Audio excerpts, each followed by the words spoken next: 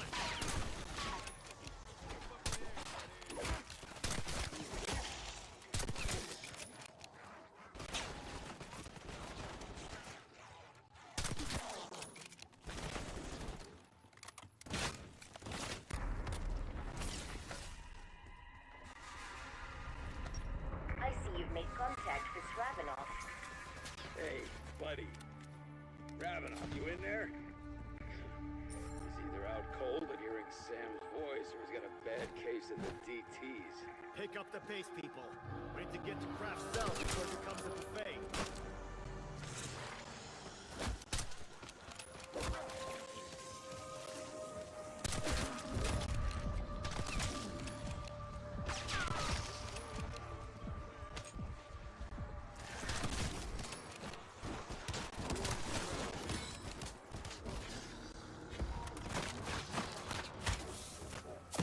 Max armor.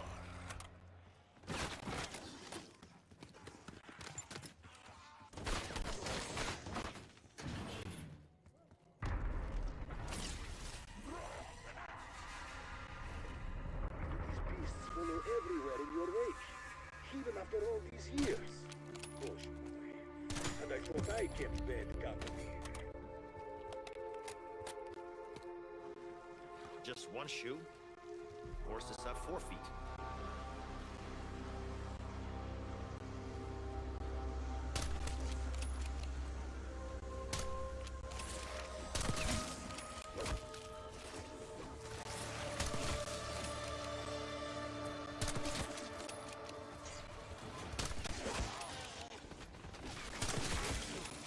Double points.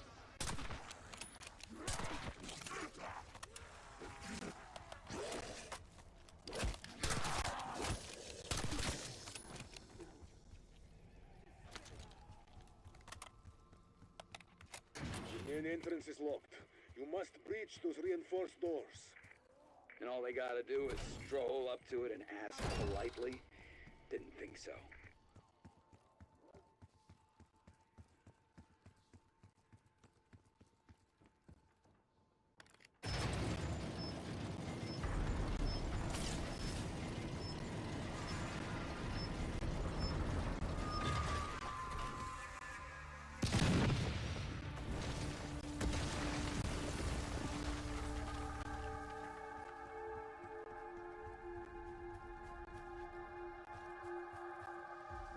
This is coming with me.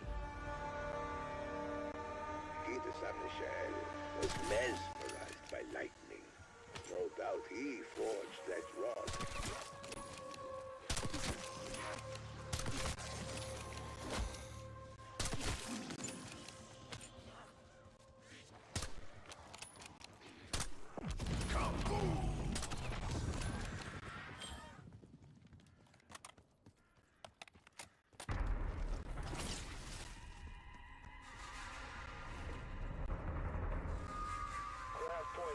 Shiny magic doodad. We bring back Max's and then kick down Richtofen's door. If Richtofen treats his artificial friends like his real ones, maybe she just wants them gone. Tear them to pieces.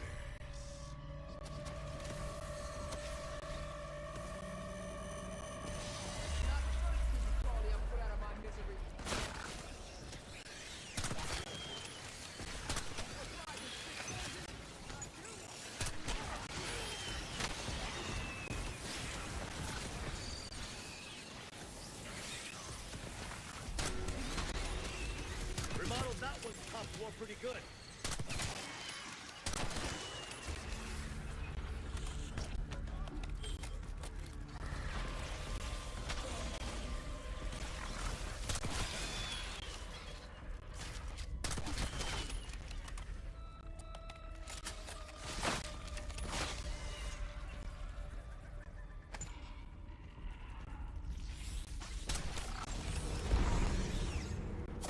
Max ammo.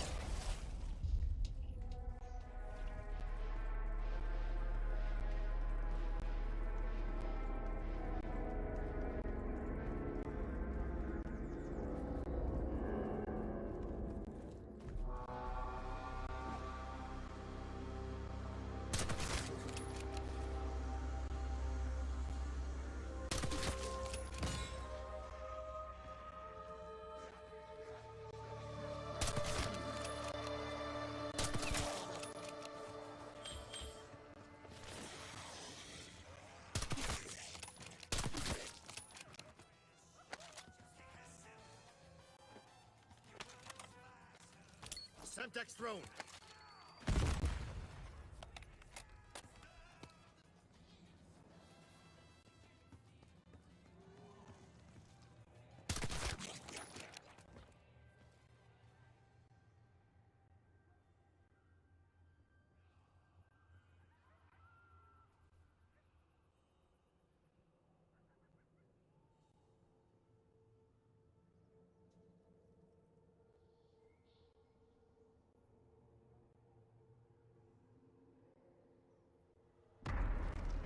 Bonus points.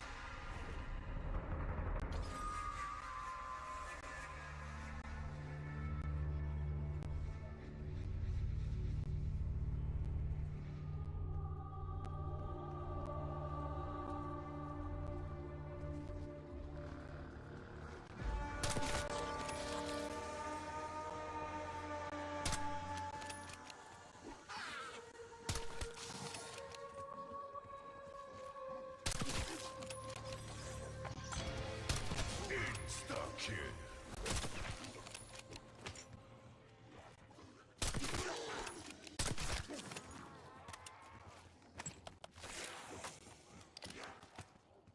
Tossing concussion. Max armor.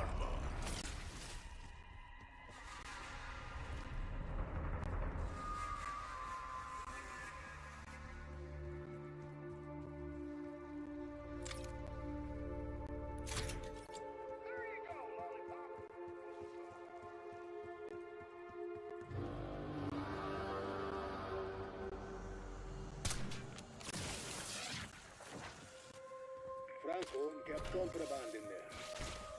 Sounds like Franco's day just keeps getting worse.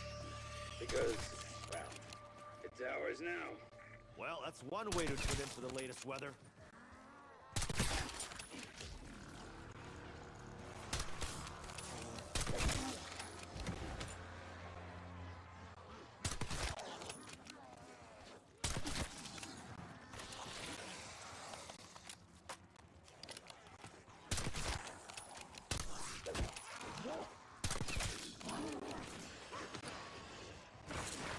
Bonus points.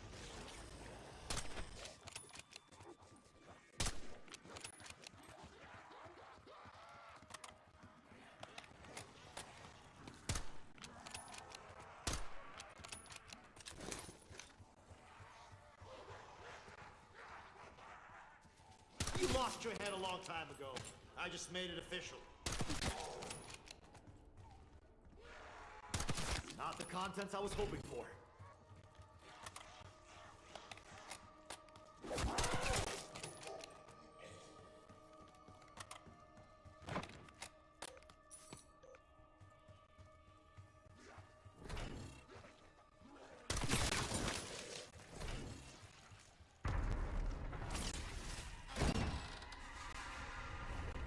This artifact, you gonna be able to use it when you find it?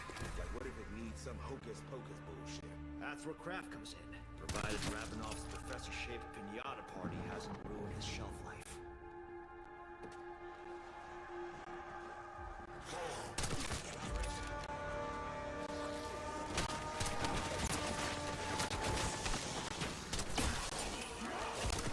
What's the matter? Get your wires crossed?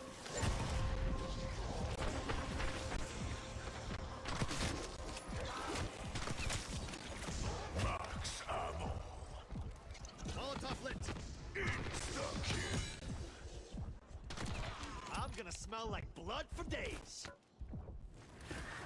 Maxes used to say I have more lives than 9 cats. Me fucking yow, motherfuckers.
recognize the emblem on it, the sign of the bastard knights who once terrorized this land.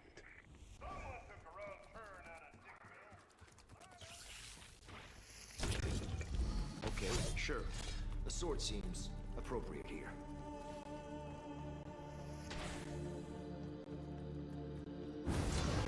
Three guesses which thug this test was for. Fire magic. The Dragon Knight was meant to take this test. Pack-a-punch station there.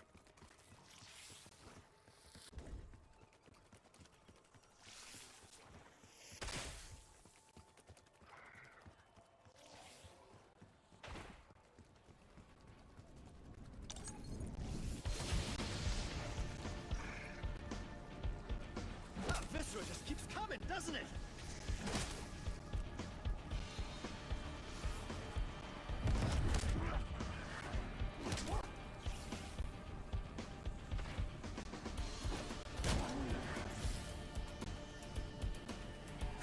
Payload delivered. Barrel.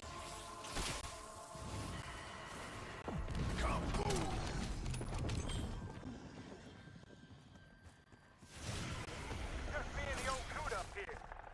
Wouldn't mind some company. Seriously.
Sounds like this shithole is a real nest of vipers.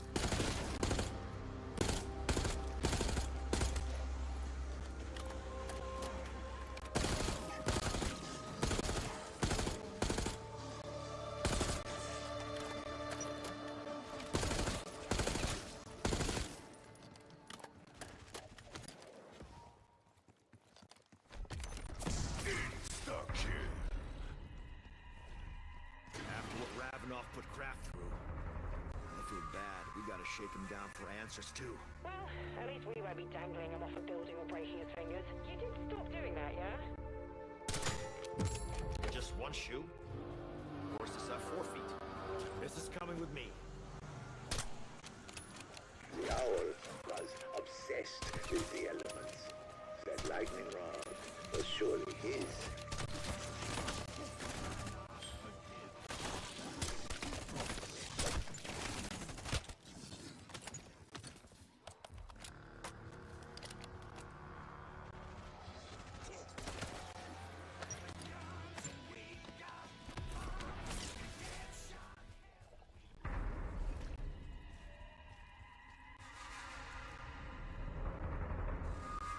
Oh, snap. Sorry, I had it on mute. Well, shit. Those gates aren't messing around. Our comrades will find a way. Comrades, please, take it the quiet way.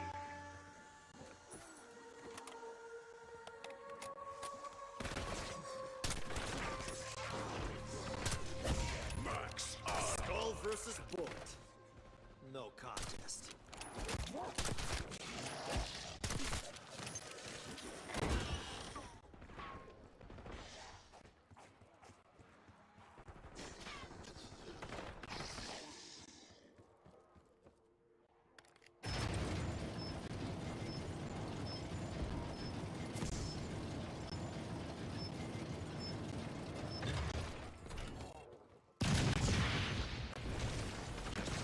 Old-fashioned fun.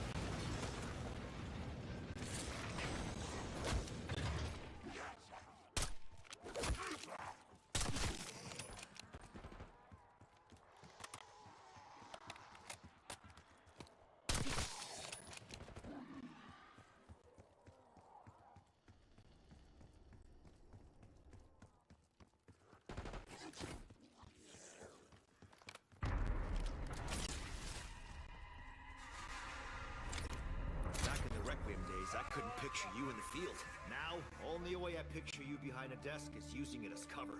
Simple evolutionary pressure. Turns out everything wants me dead, and I've gotten really, really good at not dying. Tear them to pieces.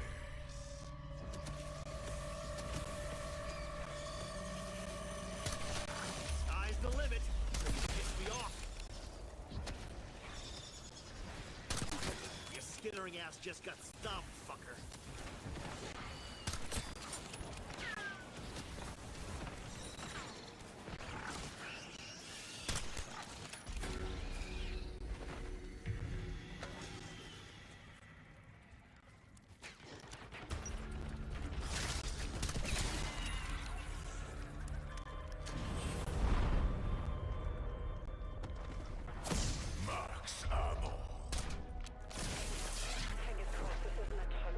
Sure, the local stations are crap anyway. I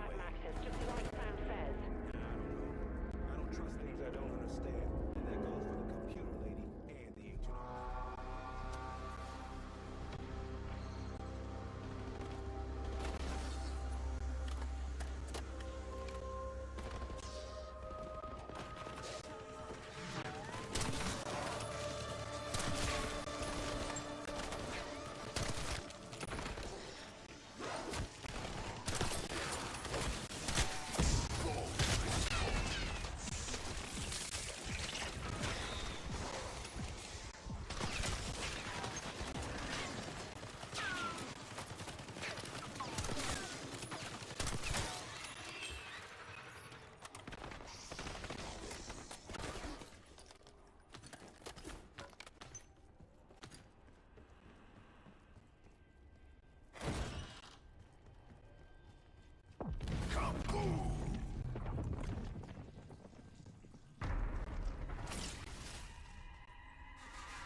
juice a little too much for you?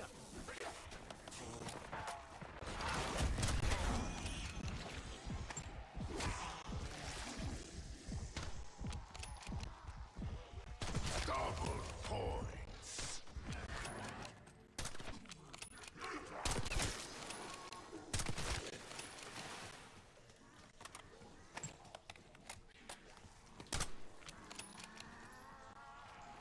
Remodeled that one's top floor pretty good.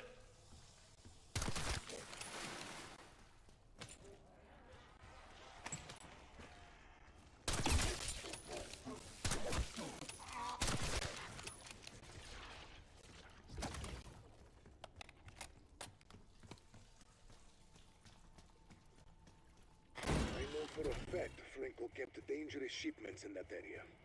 Some direct from Richthofen. Good thing we get a 5-finger discount.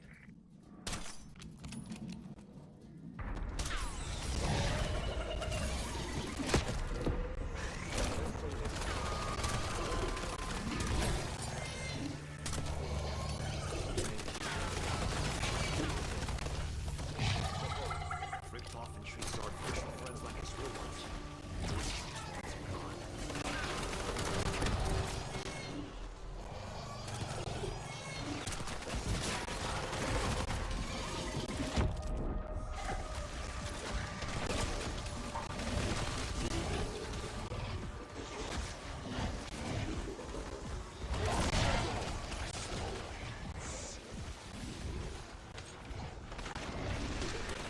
Sorry, but I'm not dying till I get even. That's one thorny problem in the rear view.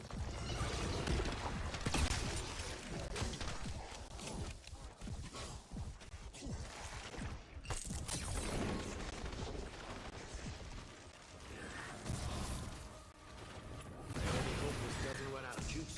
Insta-kill.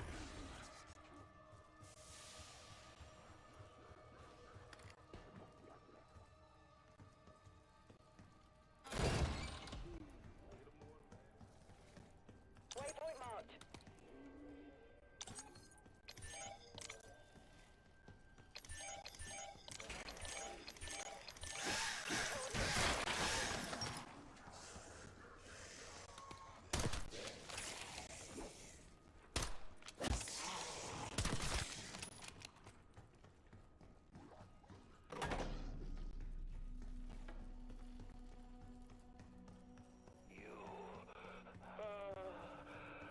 I know who you are and why you are here. To obtain the Sentinel artifact, you will first need an amulet hidden in this castle. That is more than I could get from him all week. Closely.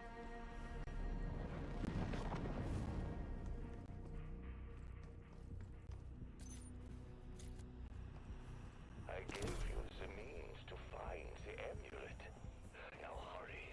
The Syndicate cannot be allowed to obtain the Sentinel artifact. It must never fall into his hands.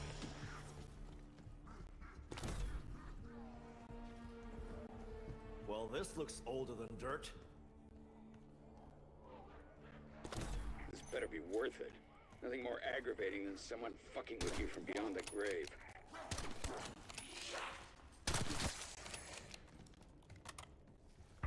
Obscurus Altilium is the name of the amulet you seek. Your former employer, Edward Richthofen, paid the Syndicate a small fortune to find it. Let me guess. This thing has magical powers too.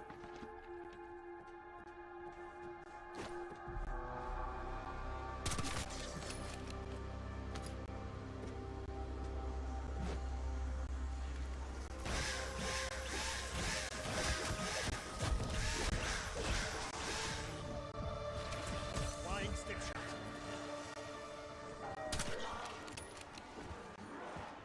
Sorry, fresh out of warning shots.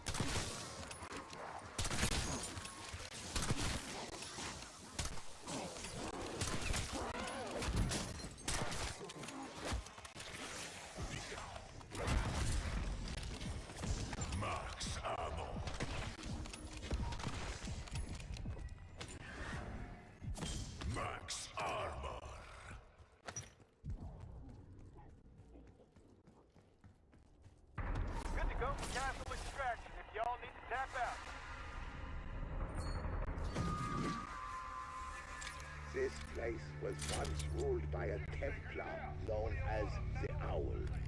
Before that, the sun did his dirty work. That stamp was their calling card.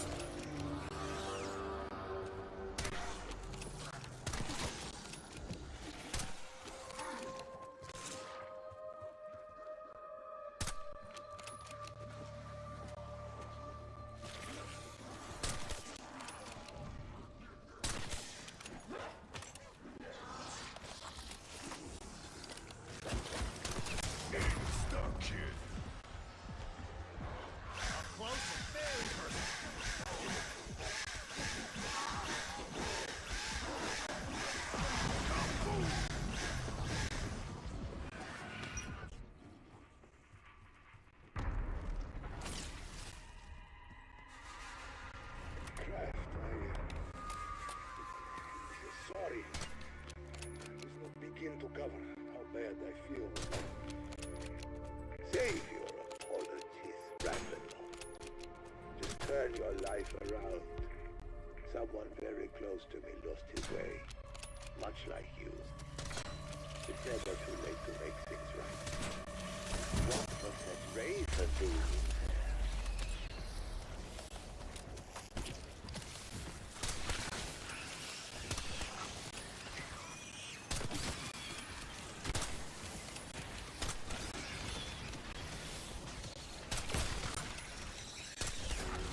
Pity the Owl's son, having a father who would expose them to such a chaotic object.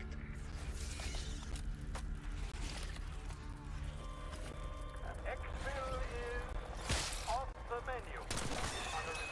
No, that's the one business. Keep my hands off the fucking instrument.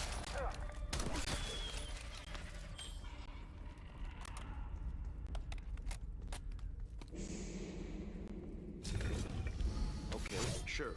The sword seems appropriate here. It seems the Owl devised this test for his bastard, the dragon.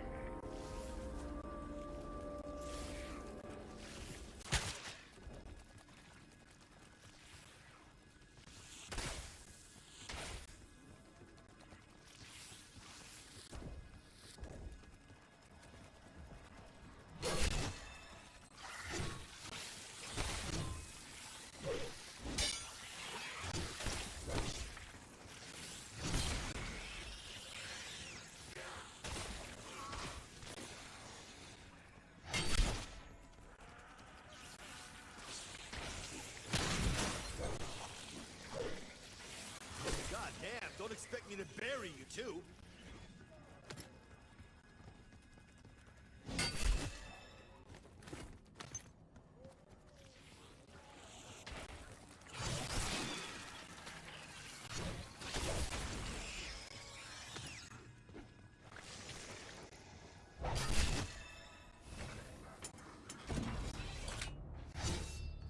The lion was one of the Owl's boys, right?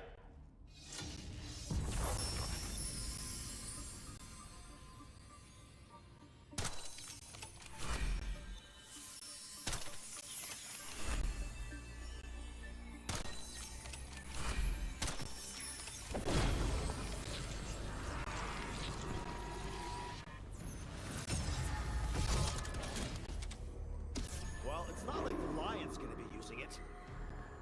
The Owl tested his sons in all the wrong ways. But at least you passed. As a dragon never wielded such a blade, he would surely have immolated all that ever loved. Smooth as an iron fist and a velvet glove.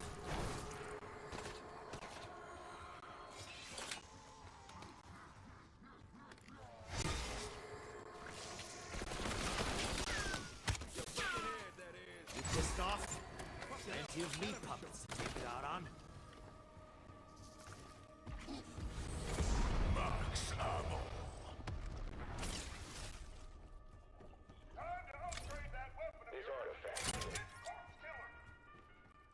Need some hocus pocus bullshit. That's where craft comes in. Provided Ravenoff's professor-shaped pinata party hasn't ruined his shelf life.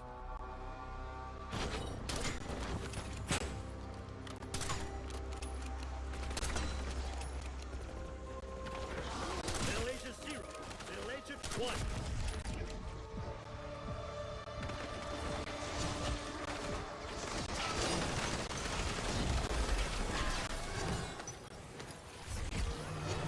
Up close and very personal.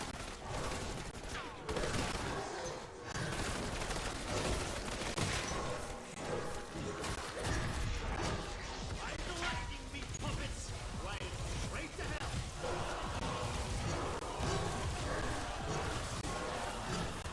Barber owes me a beer when this is over.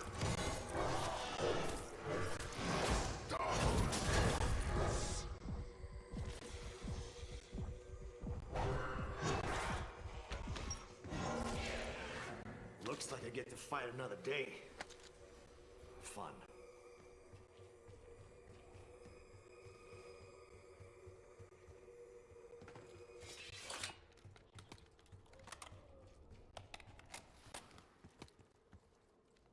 Head for the location.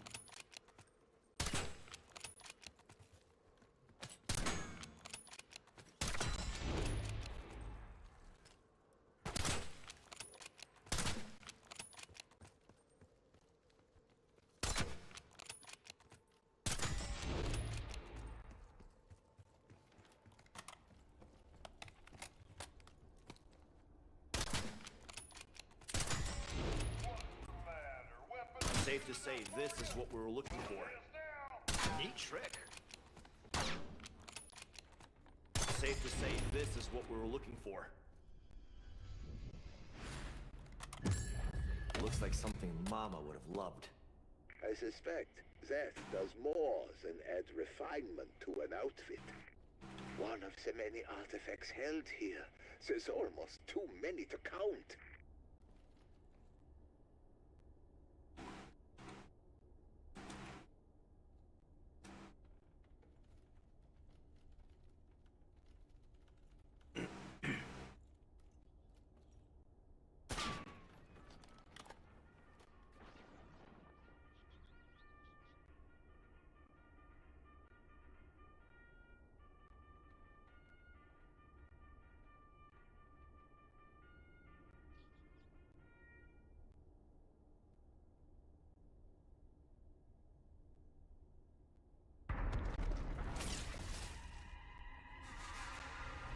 That spell you placed on my comrades. If you have such power, why did you not use it to escape? To clarify, I am a scholar, not a magician. In translation, yes, because the power resides in the depths of the doctor's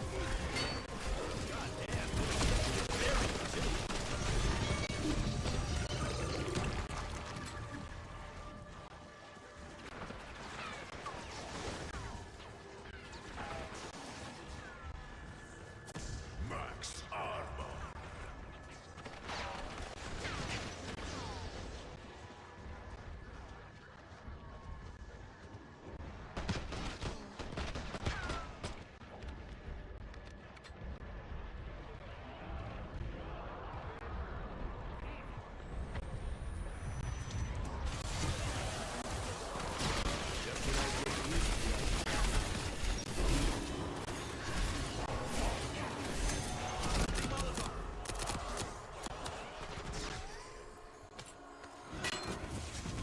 Great. Am I lugging this?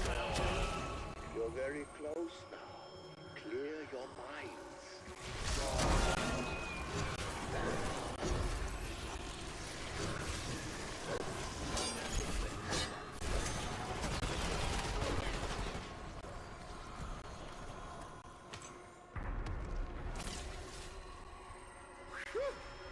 Feel like my old self again, instead of just old. Wow. I had no idea that freedom smelled like a mix of ruptured spleen and medieval plumbing.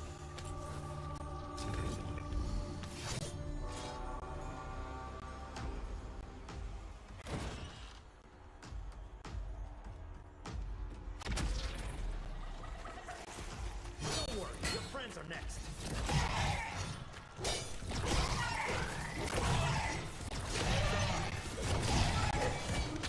Hey, past buckets! I survived 6 this.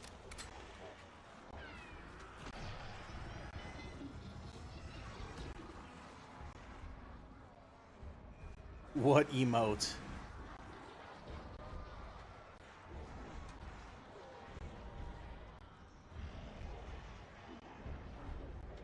Insta-kill.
Citadel. We are standing by. Should you choose to evacuate?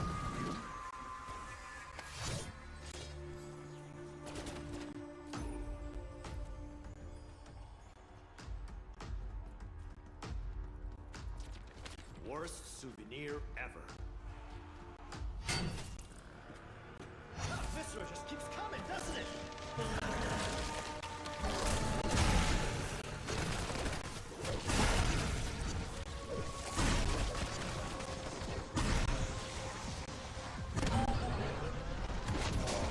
Fuck you, I've had worse. Just check my service record.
been vitalized with powerful elemental energy.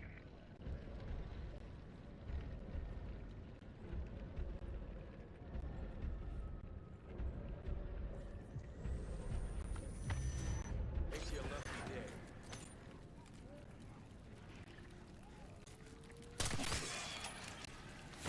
Consider me thunderstruck.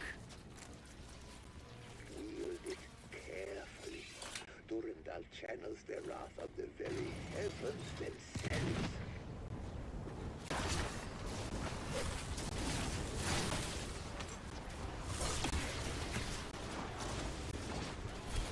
Son or not, I'm always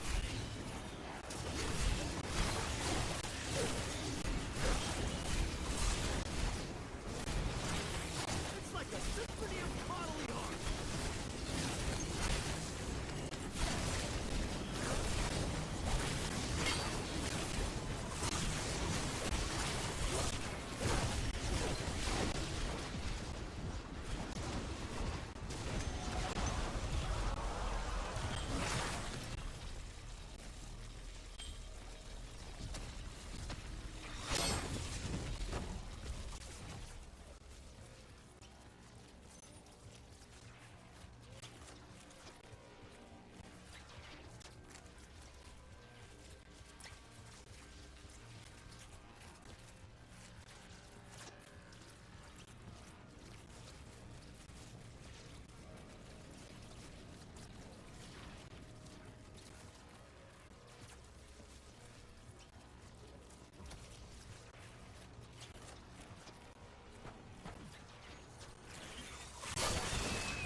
Got my doubts about Ravenov. He threw a bunch of wrenches into our Requiem operations. Yeah, well, given how shit went down with the director, I wish I'd driven a bulldozer through the whole fucking system.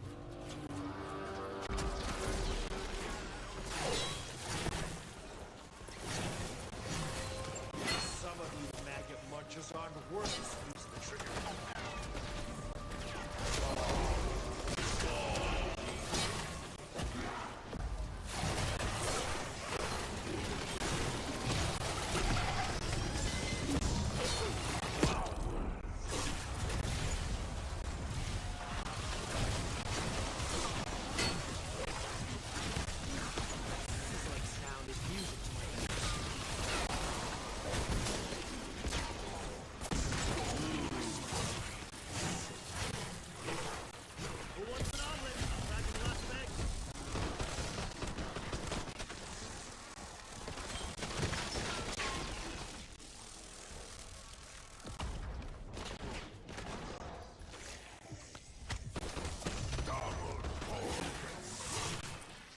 Put this one on my tab, Mac.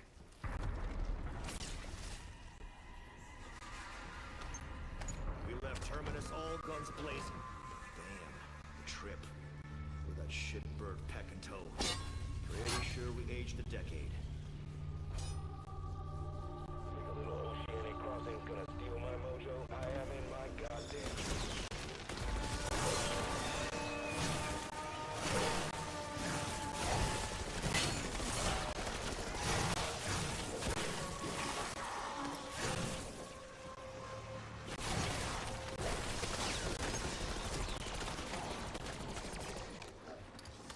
Show some respect for your Stop, kid.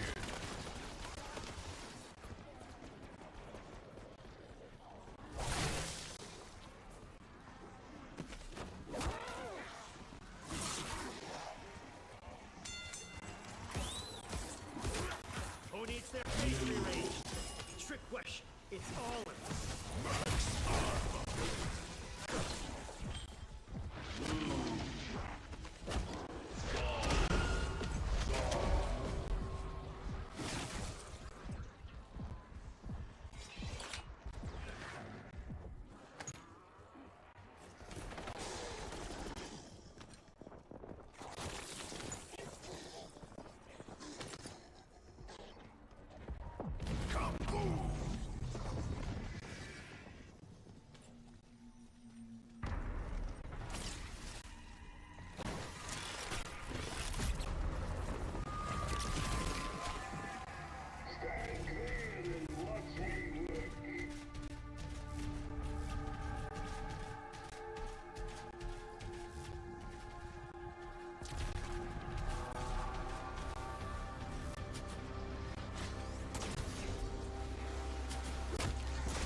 gonna lie, I could go another round on that stuff.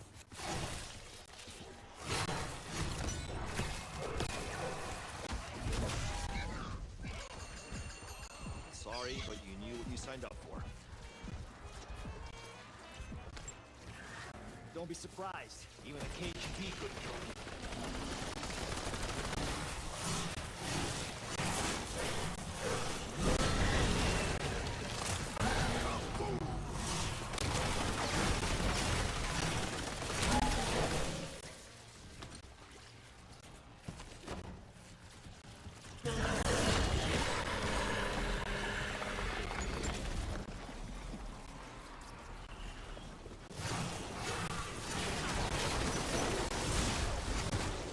Down here!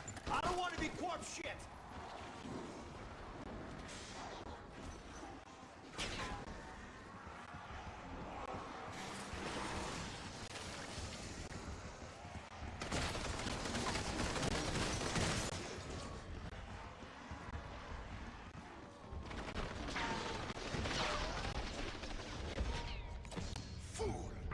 Just me and the old dude up here.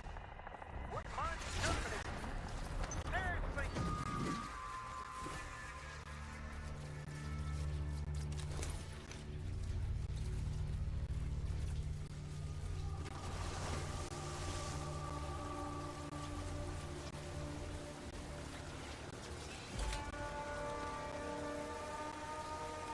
Oh, invigorating.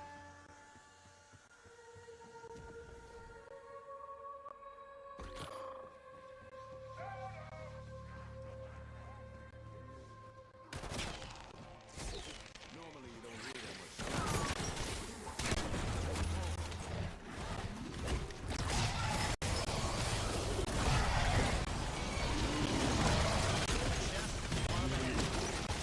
Spoiler, the head's all you need. I'm sure as shit doing my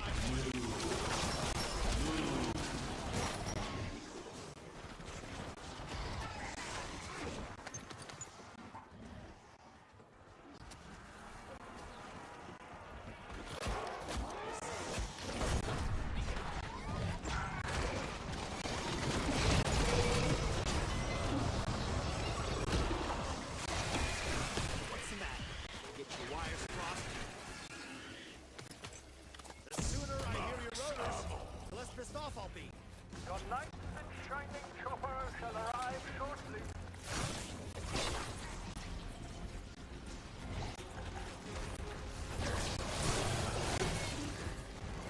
Had enough boot camp to stick to one leg? Abraca, fuck you.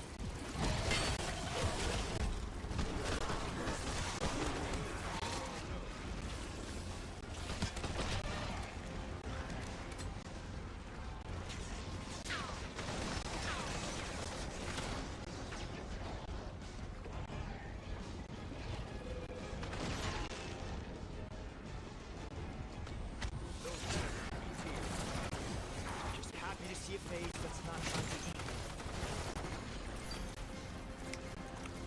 It broke a tooth on us. And then it grew right back. After minutes we are leaving. Preferably when you aboard. Get those fuckers off my LD!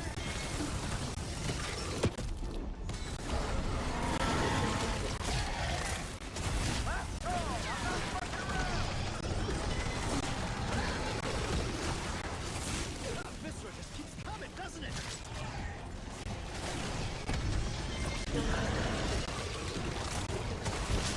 Great! Pick on the old guy! We're going down!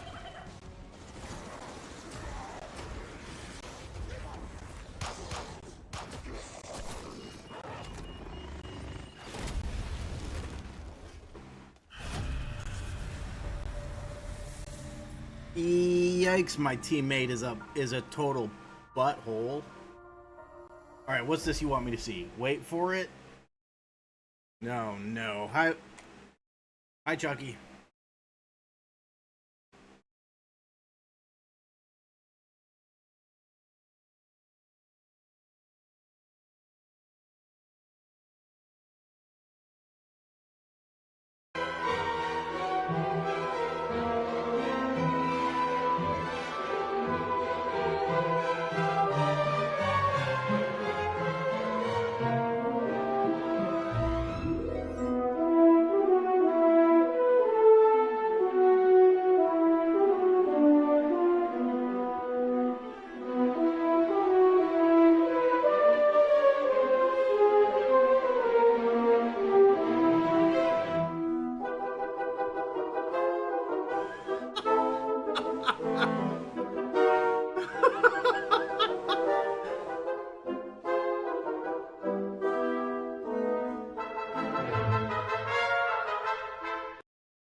ニュークリアフュージョン道場へみんなの入門を歓迎するわ。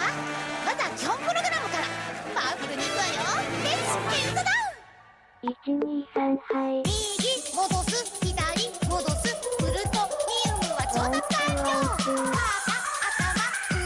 頭制御棒は内側へ。右戻す左戻す燃料ガンガンファイヤーキッパー。ぐるぐるぐるぐるフルサーバル。原子の力核融合究極パワー核融合未来の幻想核融合最強装備だ核融合地獄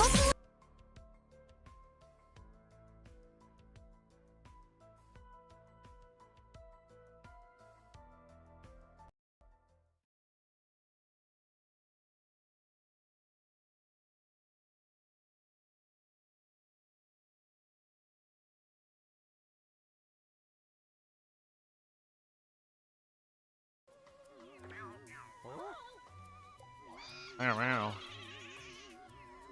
What a dick.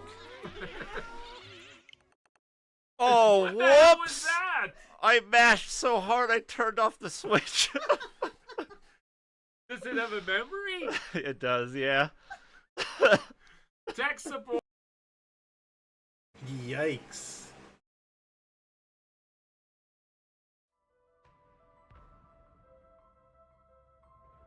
地獄は極楽メルトダウン熱して冷却デトックス臨界プラズマ1億度反応開始だ核融合ワンコは接続トカマクネ脂肪を燃焼核融合水分呼吸だ重水砲さあ行くわよメガフレアンセム。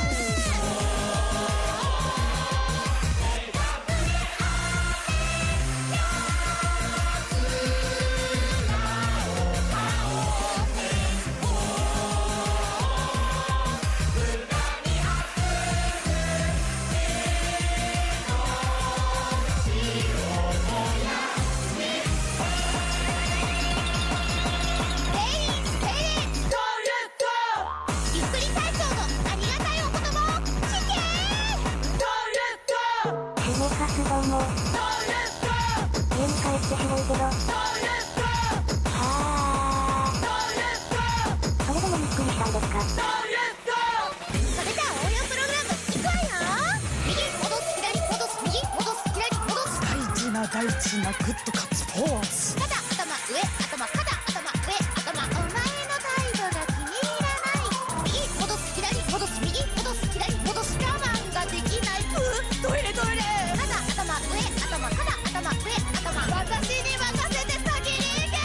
最後の希望核融合産業革命核融合危険で安定核融合絶対絶命核融合猫耳すく水にソックス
助けてお布団マンお布団マン起きたくないよ二度寝もしたお布団マンお布団マン行きたくないよ風邪もひいた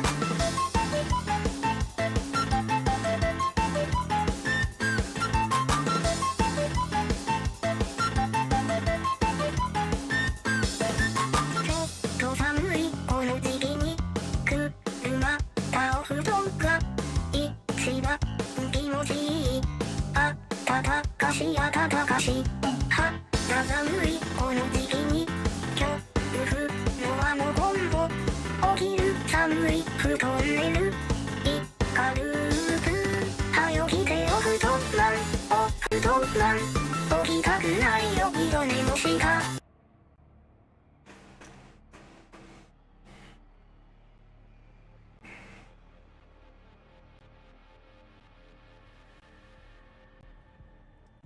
You remember how to do this, Ravenov?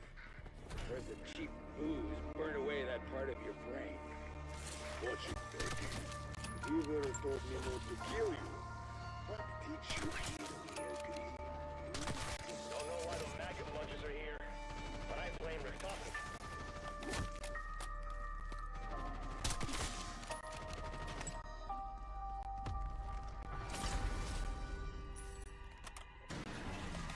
I see you've made contact with Ravenov. Hey, buddy. Ravenov, you in there? He's either out cold at hearing Sam's voice or he's got a bad case of the DTs. Good luck processing that, Ravenov. We're a few days ahead of you, and I still can't wrap my head around it.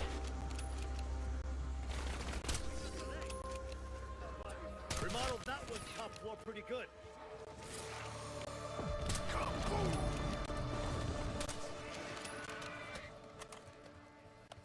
Chet, are these people like fucking grade school dropouts? What the fuck is wrong with these people? The Avalonian crime families, French syndicate, trace their roots to this castle.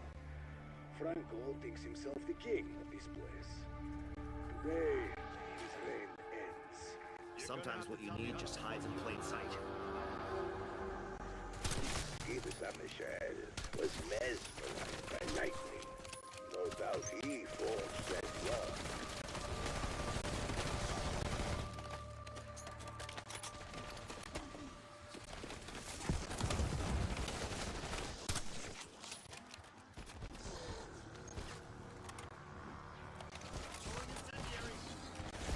Bonus points.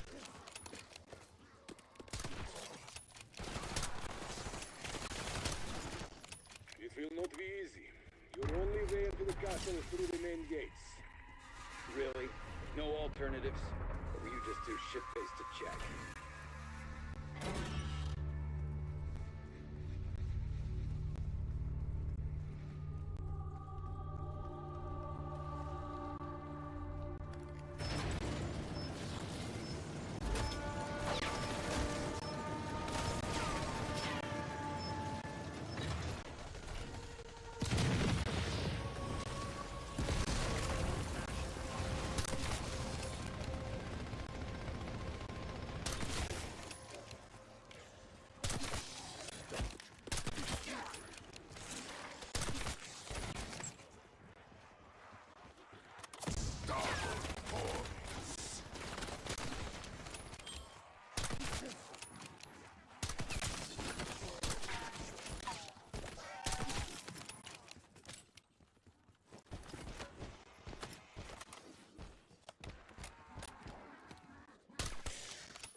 Where's the next? I know for a fact Franco kept dangerous shipments in that area.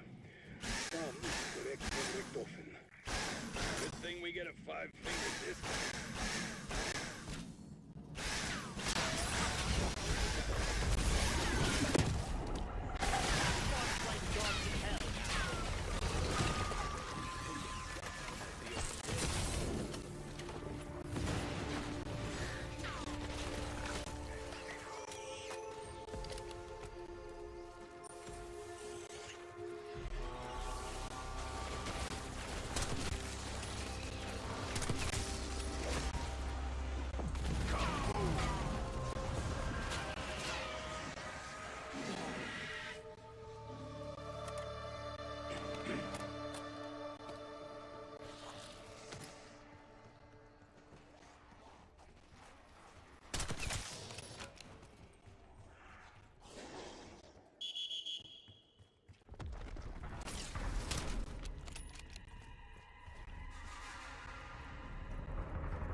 More than I could get from him all week.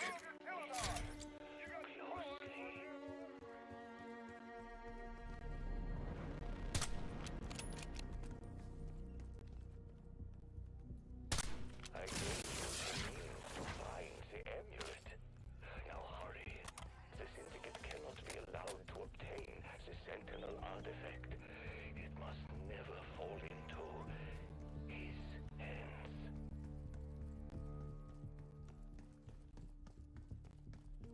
Pretty sure the local station's a crap anyway.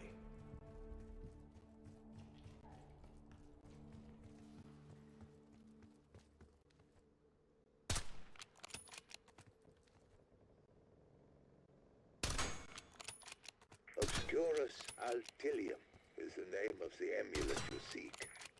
Your former employer, Edward Richthofen, paid the Syndicate a small fortune to find it. How the hell does this guy know about our backgrounds?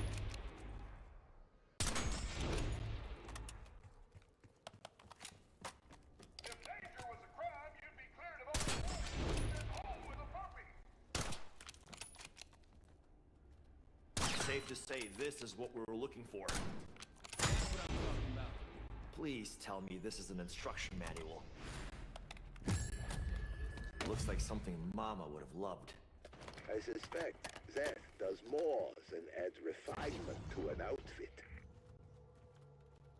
How do we make the spooky shit happen? Middle Ages 0, Middle Ages 1.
shit shufflers are about to learn what real pain is.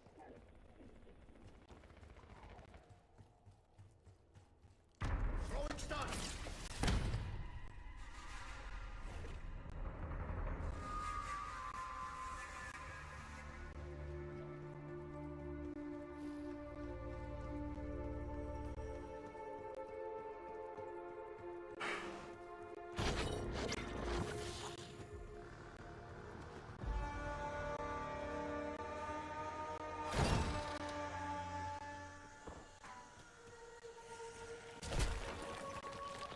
Better be a good sign, 'cause I'm not in the mood for a wild goose chase.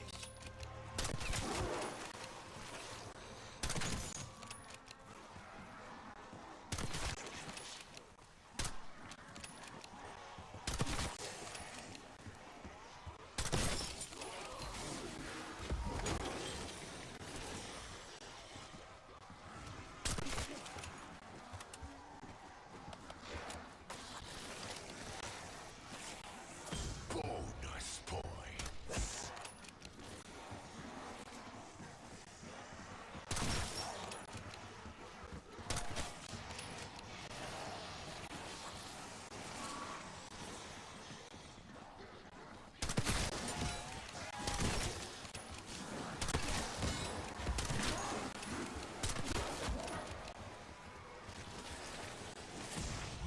This place was once ruled by a Templar known as the Owl.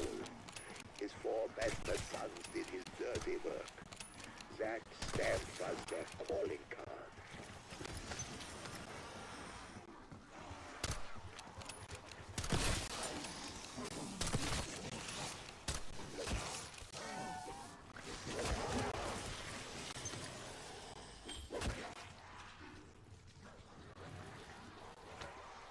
Oh, good! Going batshit in prison didn't affect my aim.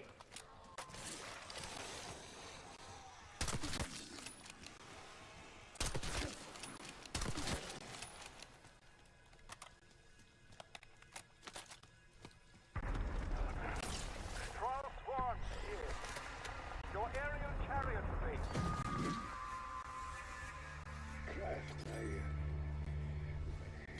sorry. Begin to cover how bad I feel about you. Save your apologies, Brandon. Turn your life around. Someone very close to me walked away, much like you. It's never too late to make things right. A little rough on my What was tuchus. that Raven doing in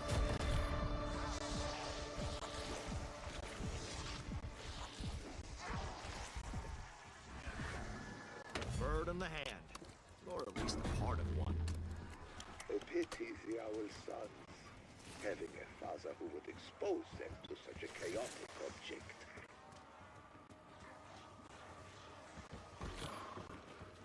Bonus points.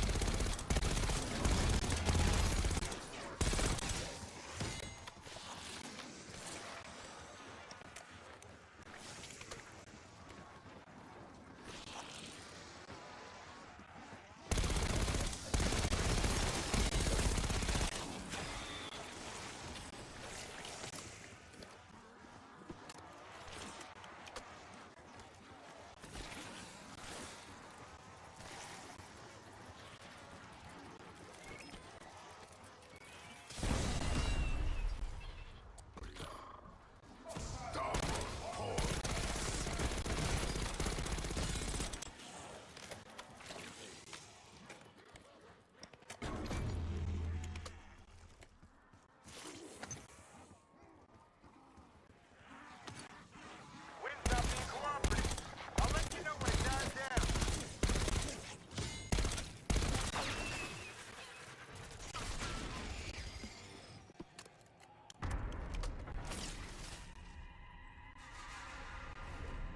Given the state we found you in, I'm guessing the last 5 years haven't been all rainbows and home-cooked borscht. With Requiem gone, I was hunted by Omega and the KGB. The Syndicate gave me a place to hide. Such that it is. Tear them to pieces.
good. I fucking hate that teammate piece of shit.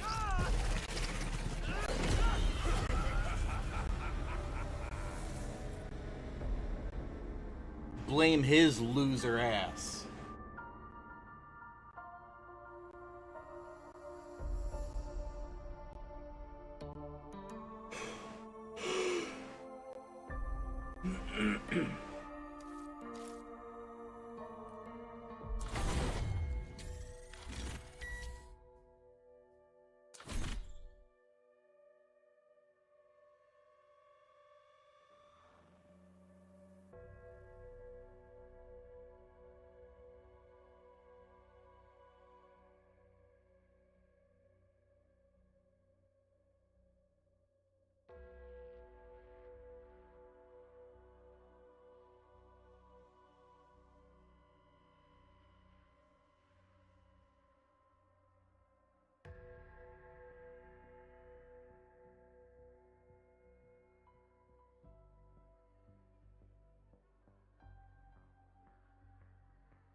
CIA commander to goddamn bug wrangler.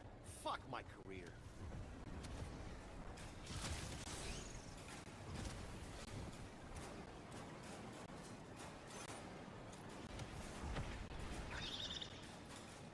Middle Agent 0, Middle Agent 1.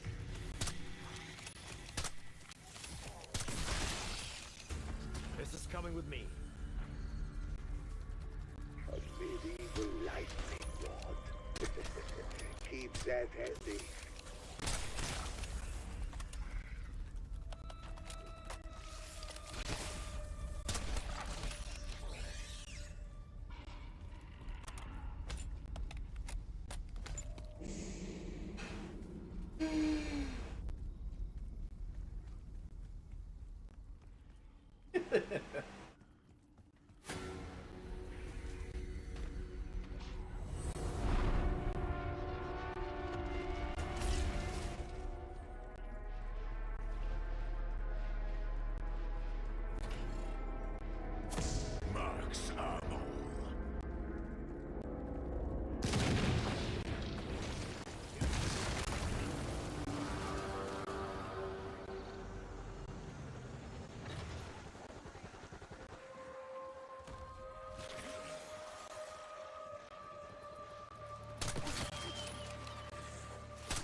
Yeah, you sent me the clip. Of course I watched it.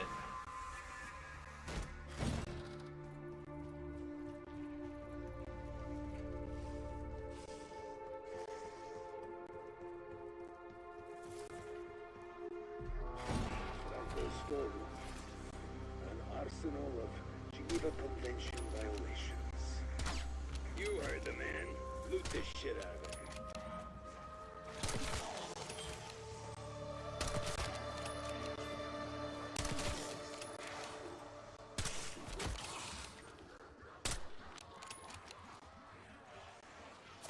Max armor.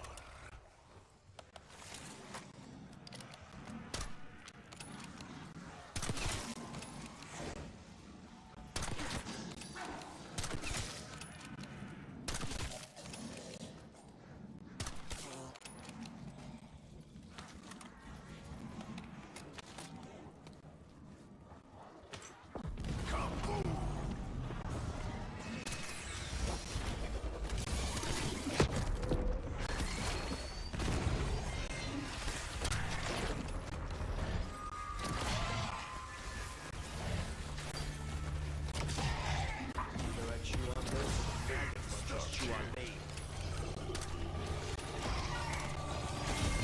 That's one thorny problem in the rear view. Only hope this doesn't run out of juice.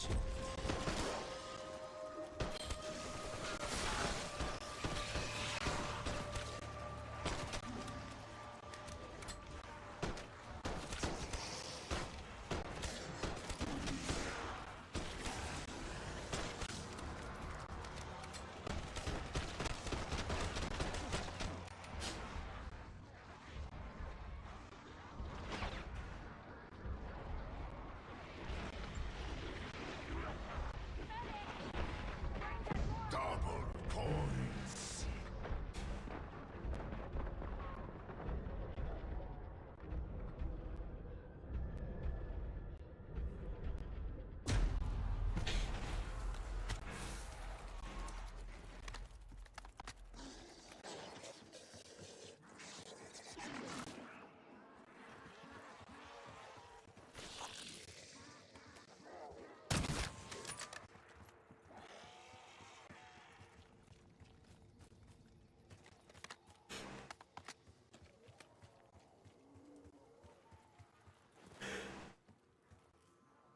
Roll the dice, shot in the dark, more like a pain in the ass.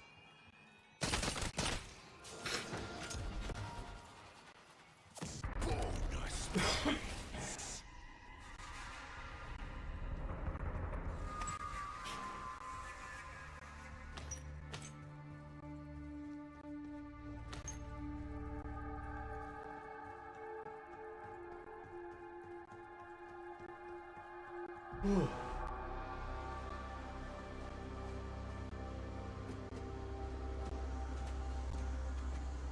Now there's literally nothing happening between your ears.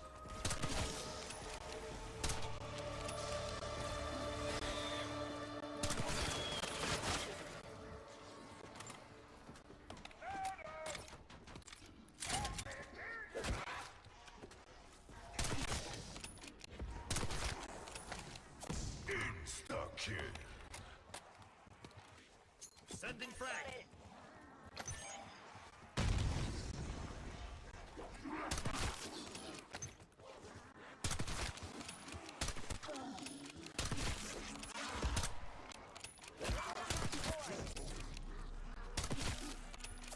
Max ammo. I know. A wax seal stare. And I recognize the emblem on it, the sign of the bastard knights who once terrorized this land. Good to go for castle extraction if y'all need to tap out. That is more than I could get from him all week.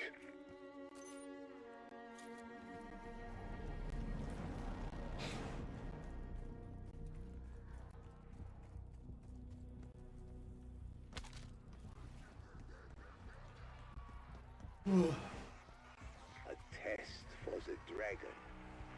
Subtlety was not the owl's forte.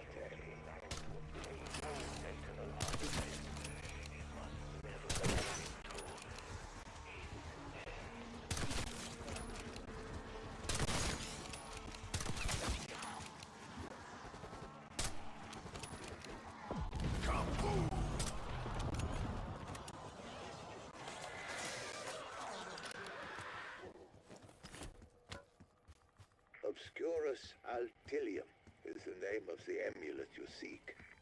Your former employer, Edward Richtofen, paid the syndicate a small fortune to find it.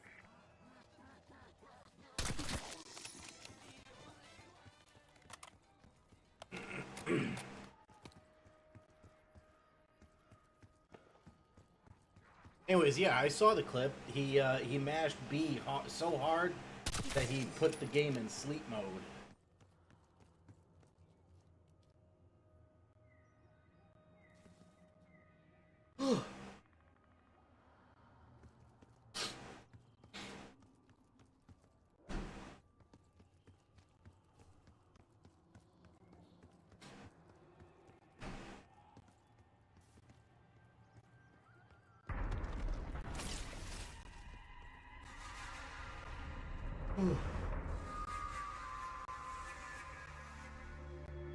At last, there are technical issues with the healer, and Raptor1 forbids me from playing Grease Monkey.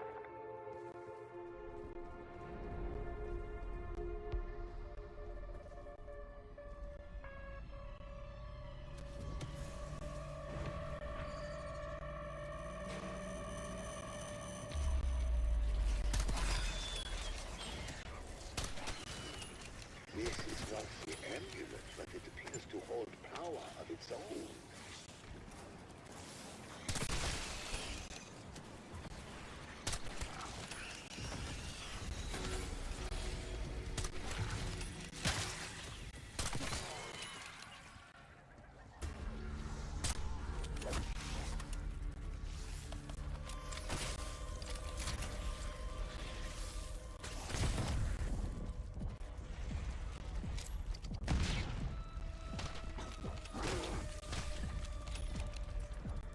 Throwing stun. Heads. You lose. I'm pretty sure the local stations are crap anyway.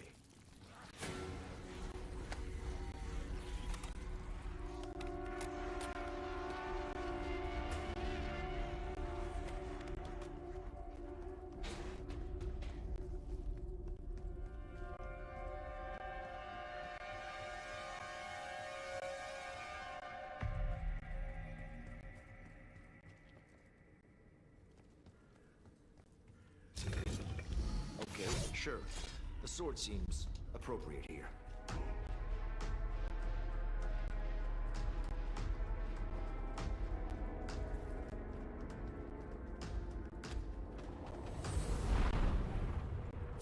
Max ammo. Craft, sorry. Does not begin to cover how bad I feel about. Save your apologies, Ravenloft. Turn your life around.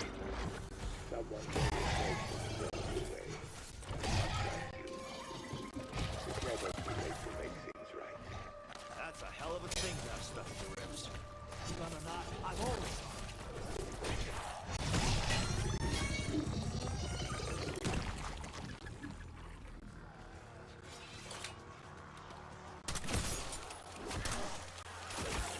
What's wrong? The juice a little too much for you? Double points.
Heimdall channels their wrath of the very heavens themselves.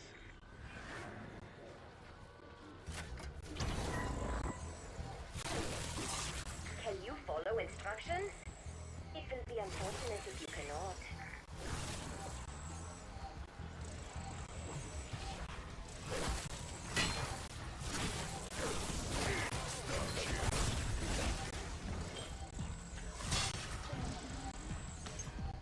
That's right. You hit me, I hit back.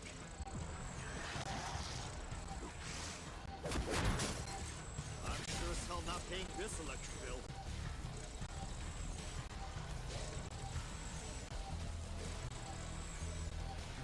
C4 charge out. I have added a note to your file to say you don't suck.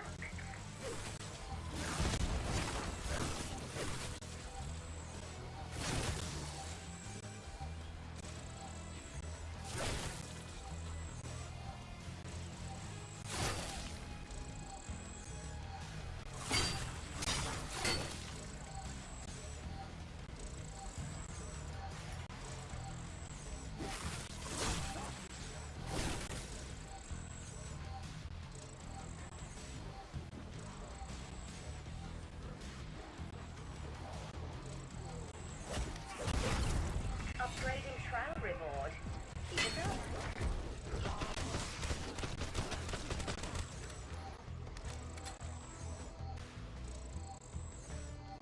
Access reward message. File not found.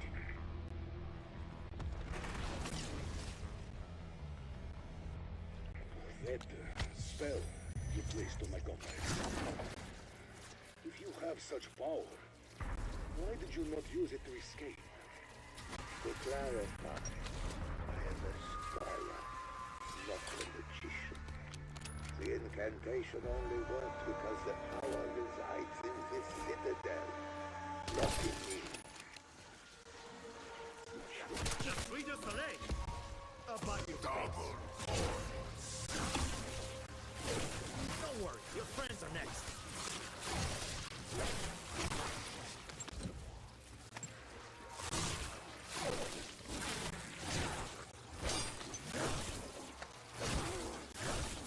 Max ammo.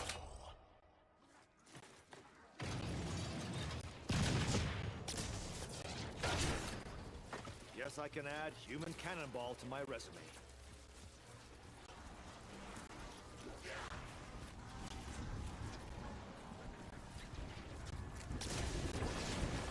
Nice work.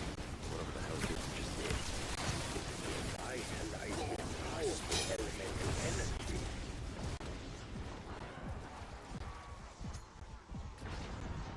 Frag thrown.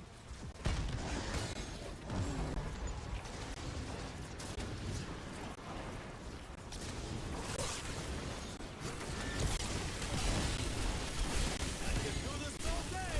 I got plenty of corpses.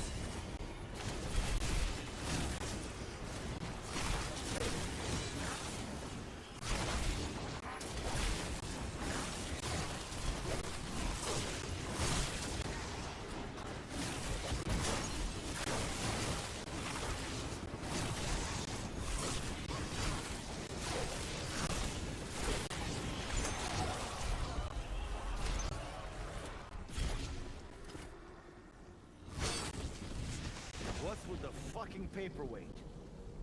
That appears to be an incantation scroll. Get ready. The owl will test you. Just me and the old crude up here. Wouldn't mind some company. Seriously.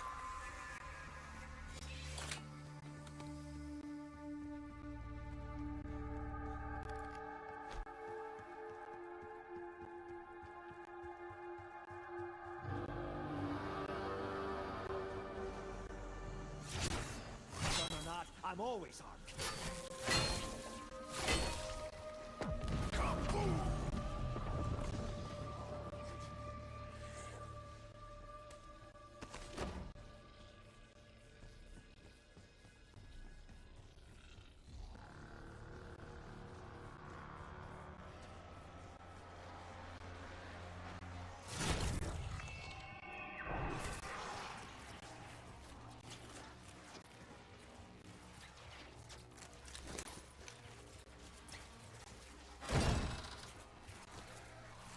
Of course not.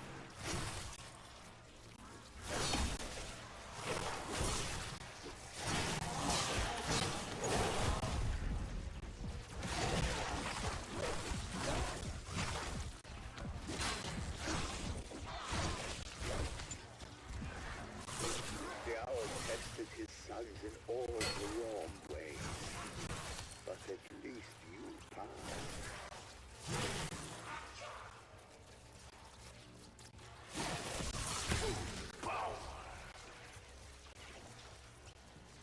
Insta-kill.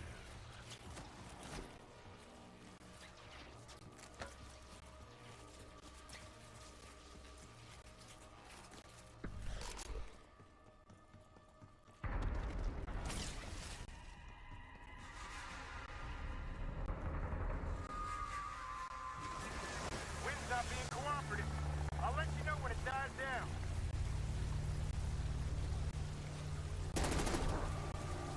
What was that razor doing?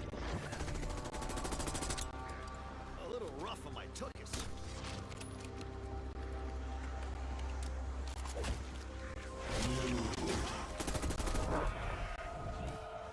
I came a long way to ventilate your brains.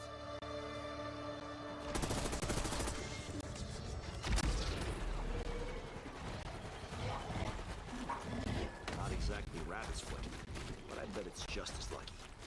The talisman in your hands is notoriously dangerous.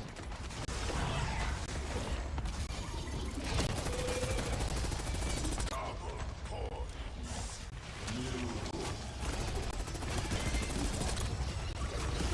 Sure as hell not paying this electric bill.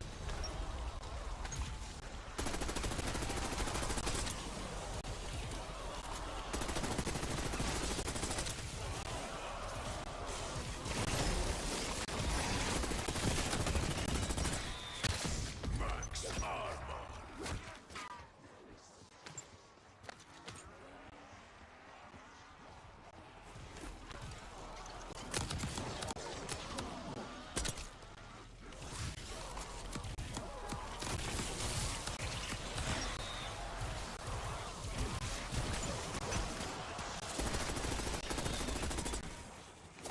Full power.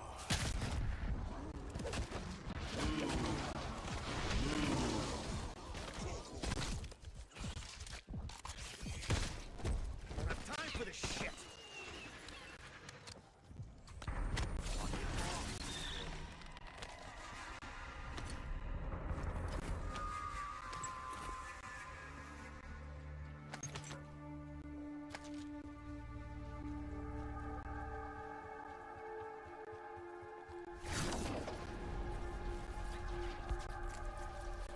Tear them to pieces.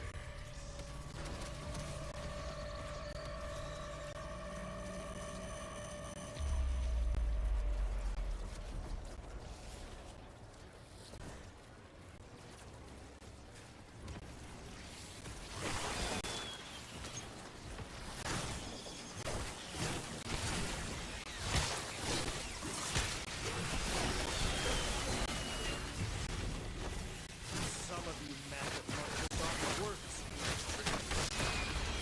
activating decoy. Not today.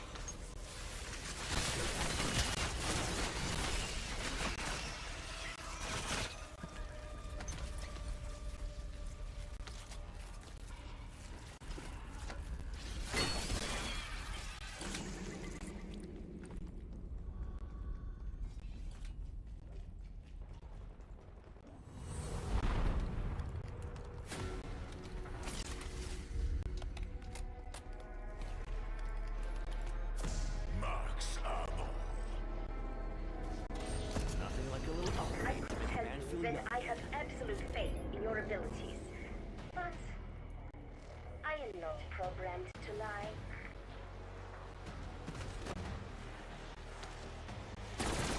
Setting shot charge.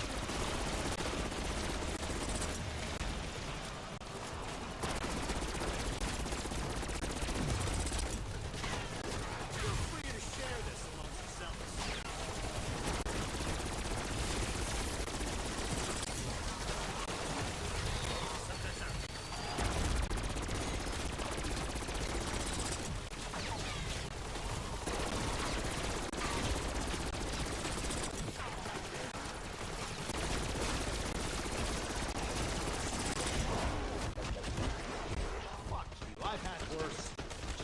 service record.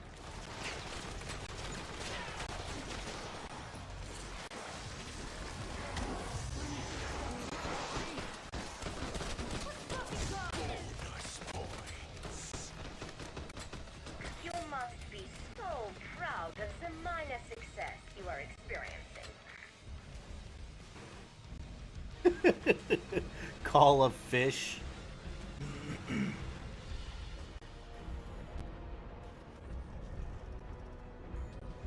Please accept my bare minimum congratulations.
All bit of something from an all bit of something else.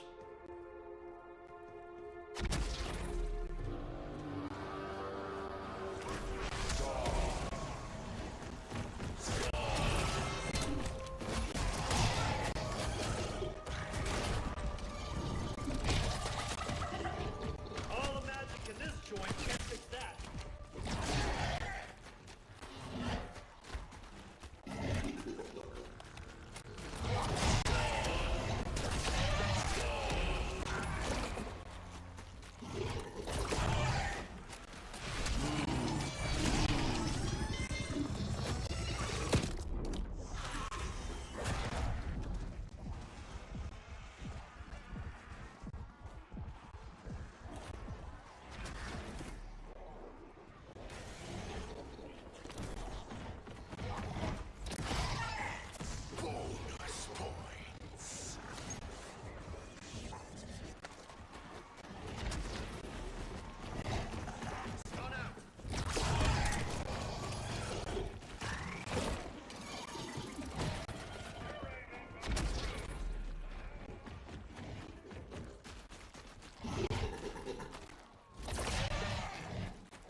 inside should you choose to evacuate.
I'm afraid vessel conditions are not conducive for exfil. Strauss out.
Don't worry, your friends are next.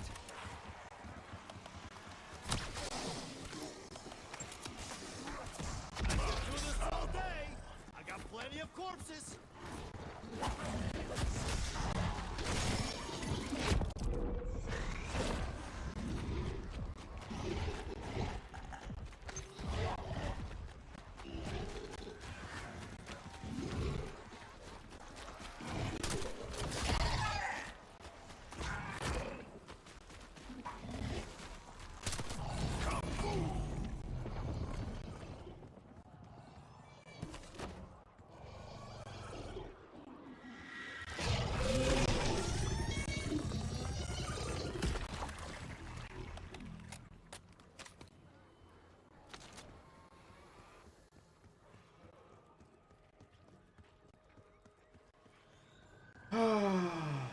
No, it's a tier 2.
sorry, but I'm not dying till I get you.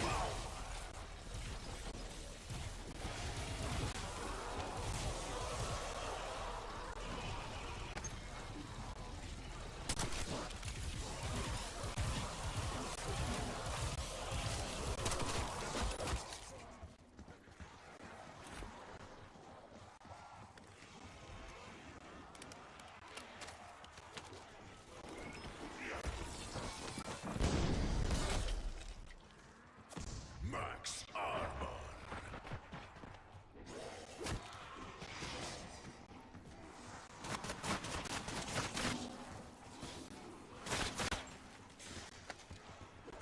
Boy running.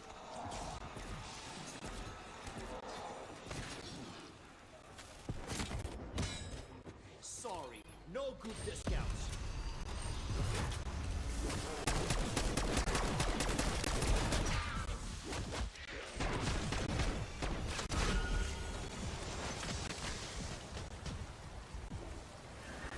As near-death experiences go, setting rally point.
Logical deduction is for chumps. If I reason it out, then you can kick the front door in with support weapons.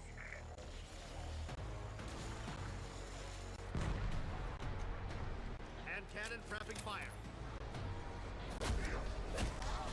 Hand cannon is drawing hand cannon. Tear them to pieces.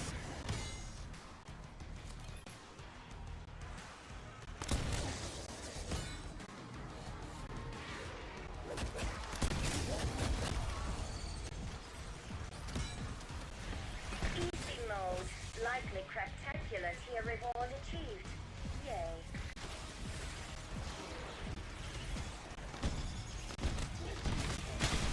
Favor your victory, such as it was.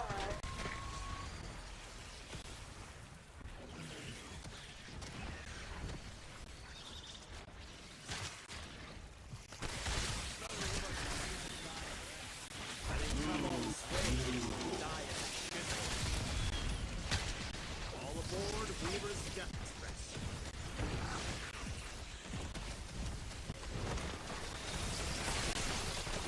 Max, you say I have more lives than 9 cats. These fucking yow, motherfuckers.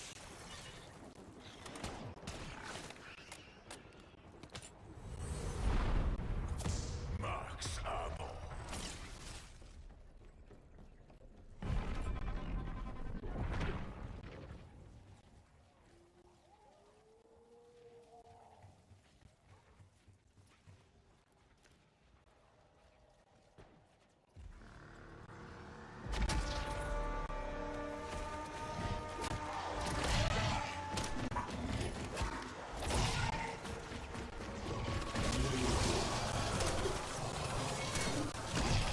Sorry to interrupt your miserable shit-sucking existence.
me on my ass.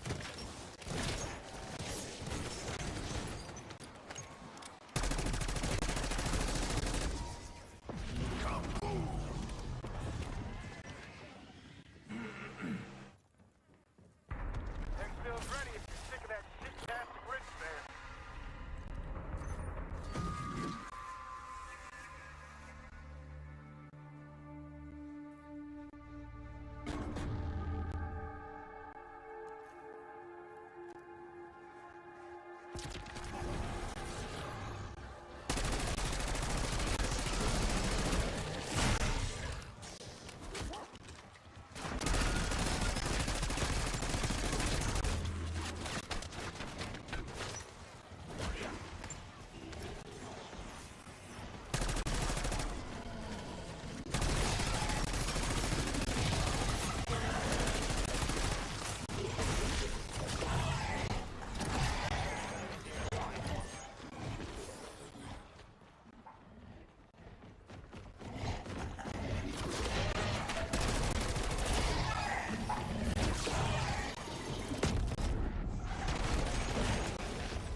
Salvage available at my waypoint. Fresh out of warning shots.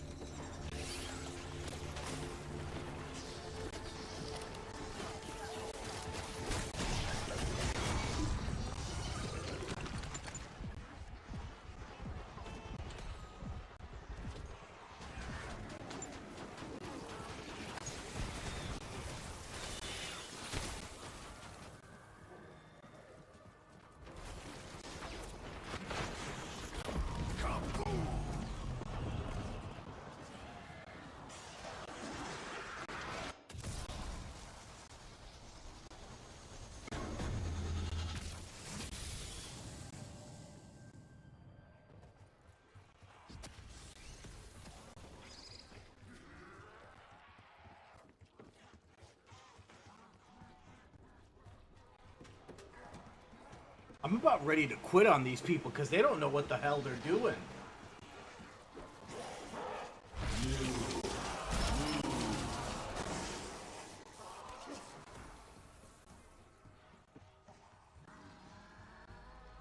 I don't think Strauss ever figured out how this machine works.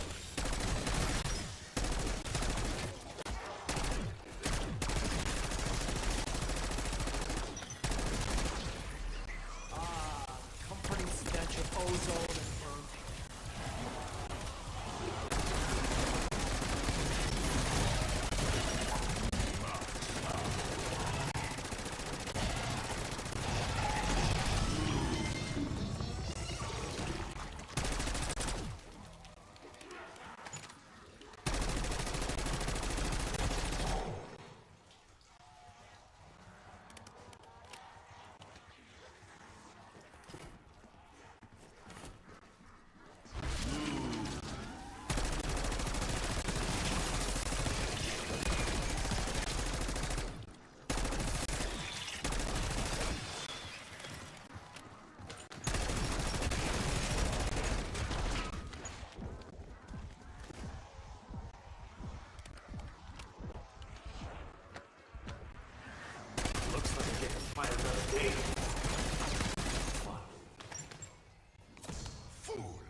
I fucking hate people so fucking much. If you ever wonder why people want to kill other people online, cards like that are it.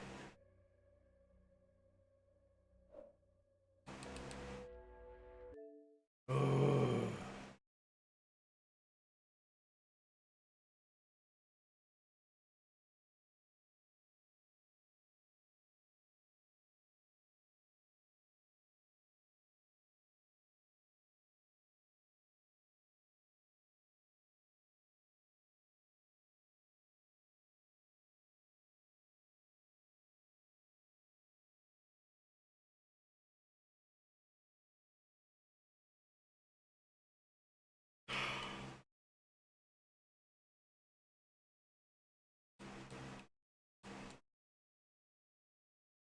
Anyways, that's it for tonight. Thanks everybody for hanging out. See you next time.